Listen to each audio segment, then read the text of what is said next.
అప్పుల బాధలు వెంటాడుతున్నాయా? అయితే 6 JVR వారి జాతిరత్నాలు ధరించండి. హాయ్, వెల్కమ్ టు మనం టీవీ. నేను మీ మనోజ్. ఇది ఇండిగో కాదు, మొండిగో. ఎందుకు ఆ మాట అన్నా? సో దానికి కారణాలు ఏంటి? అసలు ఇండిగో ఫ్లైట్ ఇన్ని వేల సంఖ్యలో రద్దవడానికి కారణం ఏంటి? అందరూ చెప్తున్నట్టుగా నిజంగా సిబ్బంది కొరతేనా? లేకపోతే ఇంటర్నల్గా టెక్నికల్ ఇష్యూస్ని వాళ్ళు రైజ్ చేయలేక, డీజీసీఏ దగ్గర చెప్పుకోలేక కేవలం సిబ్బంది కొరత అని చెప్పుకుంటున్నారా? దీంట్లో చాలా కారణాలు ఉన్నాయి. ప్రతి ఒక్క రీజన్ మీకు ఎక్స్ప్లెయిన్ చేసే ప్రయత్నం చేస్తాను. వీడియో స్కిప్ చేయకుండా చివరికి చూడండి. సో మీ వాల్యుబుల్ కామెంట్ కూడా నాకు చాలా అవసరం.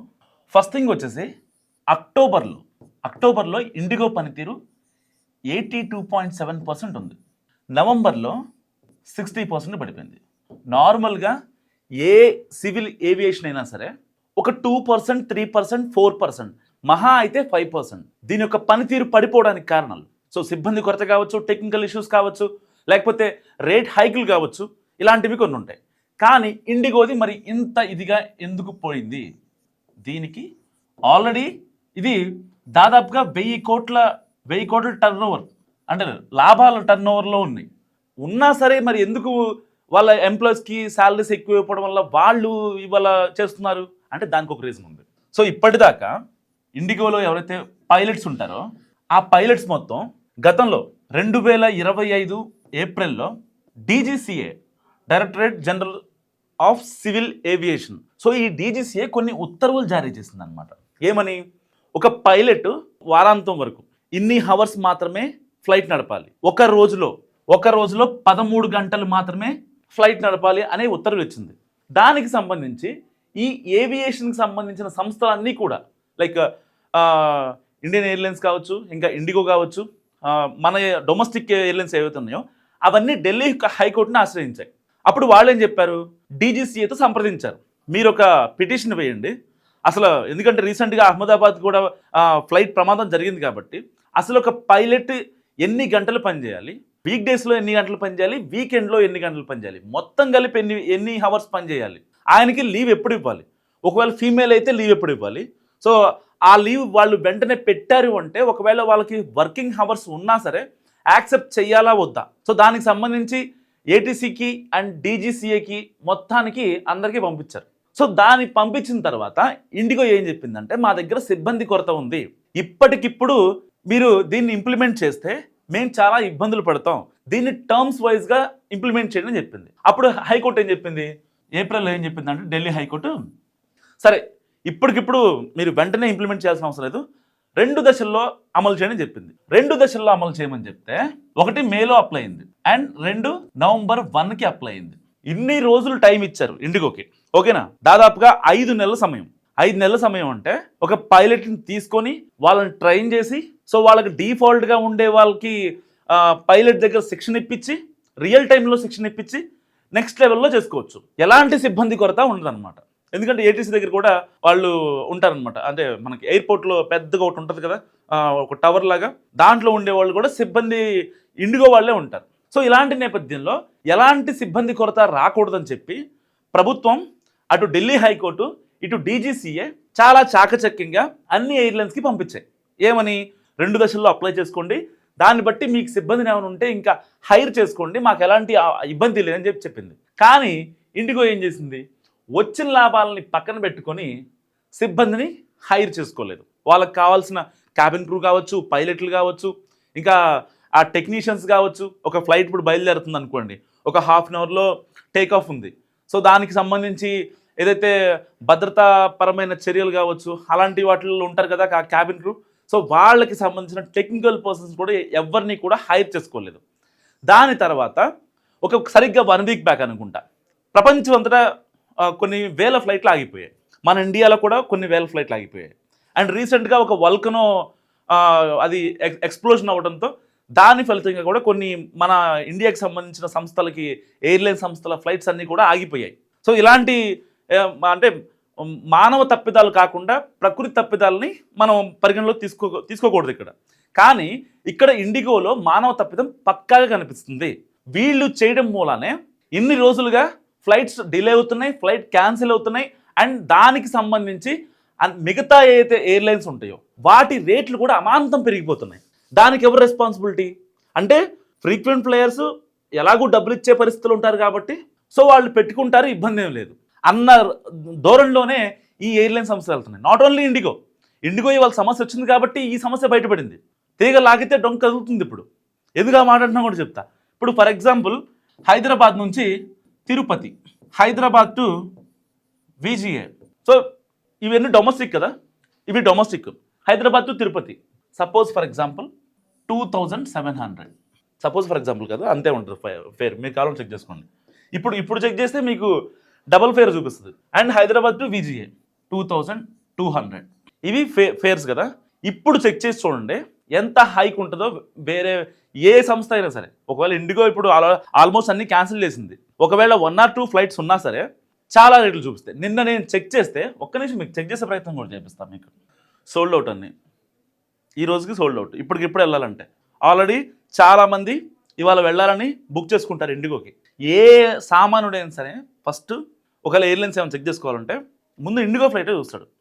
మరి ఆ లోగో ఇష్టమో లేకపోతే వాళ్ళు పెట్టే ఆఫర్లు ఇష్టమో ఇంకోటి పక్కన పెడితే పెద్ద నెట్వర్క్ అని సామాన్యులకు తెలియకపోయినా సరే ముందు ఇండిగోనే ఆశ్రయిస్తాడు. సో అలాంటి నెట్వర్క్ వల్ల ఇప్పుడు వీళ్ళంతా కూడా రేట్లు పెంచిన పరిస్థితి. సరే ఎయిర్ ఇండియా మాత్రం రేట్ పెంచలేదు, 2900 సరే నార్మల్గానే ఉంది. కానీ ఇప్పుడు ఫర్ ఎగ్జాంపుల్ ఇప్పటికిప్పుడు నేను ఒకవేళ ఫ్లైట్ బుక్ చేసుకోవాలంటే, నేను నా ఫ్లైట్ క్యాన్సిల్ అయింది కదా ఇండిగో ఫ్లైట్, నేను ఎయిర్ ఇండియా ఫ్లైట్కి బుక్ చేసుకోవాలి. అప్పటికప్పుడు బుక్ చేసుకోవాలంటే 4000 నుంచి 5000 ఎక్స్ట్రా ఉంటుంది. మీకు తెలియదు కాదు ఫ్రీక్వెంట్ ప్లేయర్స్కి. సో ఇప్పుడు కొన్ని వందల కోట్ల రూపాయలు ప్రయాణికుల దగ్గర నుంచి ఎక్స్ట్రా వెళ్తుందన్నమాట ఎయిర్లైన్ సంస్థలకి.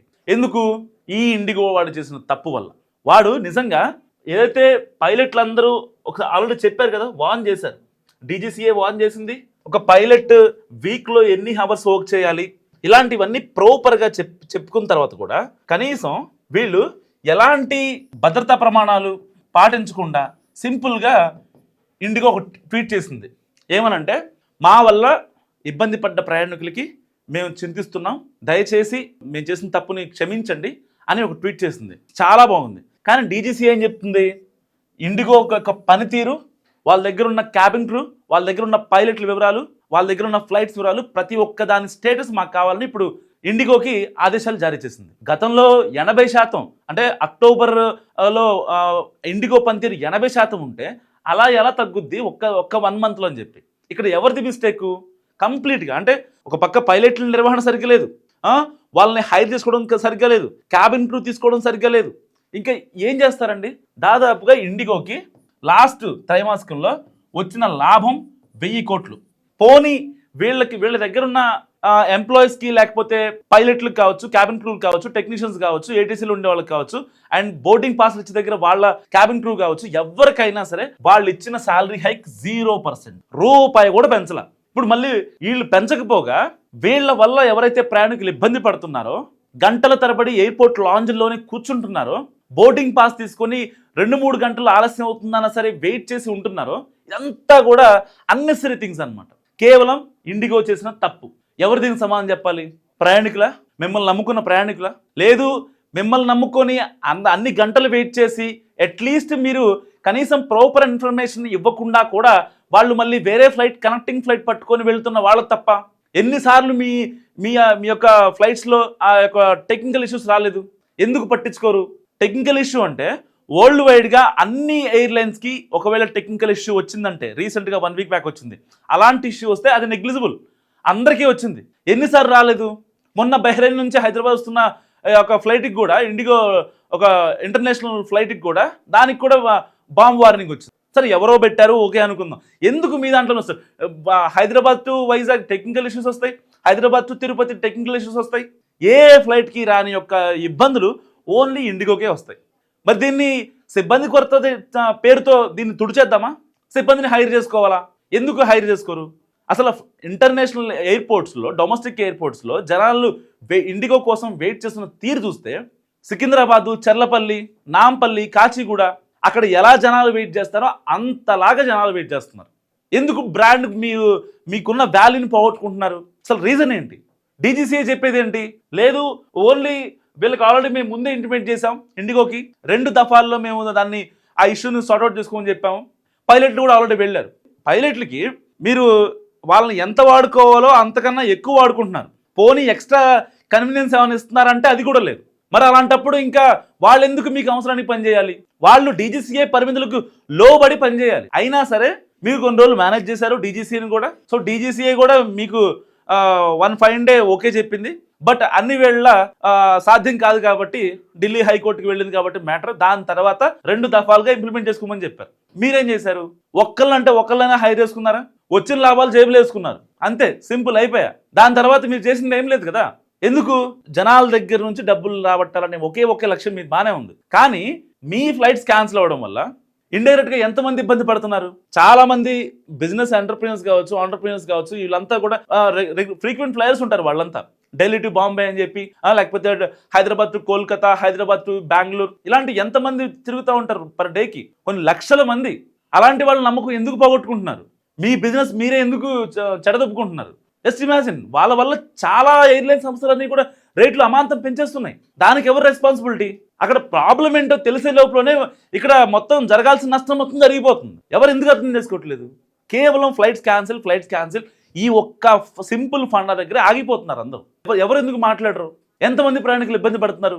ఇంటర్నేషనల్ ఎయిర్పోర్ట్స్లో, డొమెస్టిక్ ఎయిర్పోర్ట్స్లో కొన్ని వేల మంది ప్రయాణికులు, లక్షల మంది ప్రయాణికులు గమ్యస్థానాలకు వెళ్ళలేక వాళ్ళ పిల్లలతో, అక్కడ వాళ్ళతో పాటు వచ్చిన వాళ్ళ అమ్మ నాన్నతో, ముసలోళ్ళు ఉంటారు, ముతకోళ్ళు ఉంటారు, చిన్నపిల్లలు ఉంటారు, ఎంతమంది ఇబ్బందులు పడుతున్నారు. ఎందుకు ఇవన్నీ మీకు కనపడవు? కేవలం ఒక ఎయిర్లైన్ సంస్థ చేసిన ఒక చిన్న మిస్టేక్, ఒక బ్లండర్ మిస్టేక్ వల్ల ఇంతమంది ఇబ్బంది పడాలా? మీరు డైరెక్ట్గా చేసిన ఒక పనికి ఇండైరెక్ట్గా ఎంతమంది ఇబ్బంది పడుతున్నారు చూడండి. ఇండిగో గురించి మీరేమనుకుంటున్నారు? మస్ట్గా కామెంట్ చేయండి. చూస్తున్నాండి మనం టీవీ.